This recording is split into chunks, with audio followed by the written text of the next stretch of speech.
আমার মামা হোক, আপনার খেয়াল আছে আমার মামার আমি থানায় দিয়েছিলাম, ওই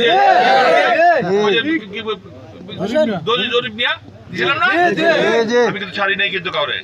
এবার কিন্তু আরো কঠোর হব, আমি মিন করতেছি কিন্তু এই কথাটাকে। ইনশাআল্লাহ আমার বিএনপি এবার ক্ষমতায় গ্রহণ করবে, ইনশাআল্লাহ সব মেজরিটি জিতা সরকার গঠন করবে। বিএনপি ক্ষমতা আসা মানেই মঞ্জুর হাসান মুন্সি ক্ষমতায় আসা, মানে আওয়াল খান ক্ষমতায় আসা, মানে কোন ক্ষমতা আসা।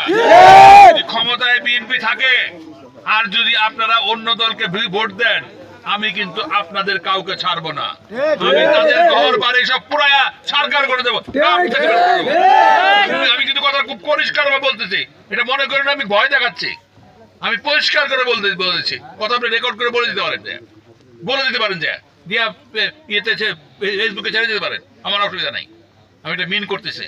সুতরাং আমাকে যেন অপমানিত না হইতে হয়, আমি যদি অপমানিত হই সে অপমানের শোধ কিন্তু আমি ওইভাবেই নেবো, কিন্তু ঠিক আছে না?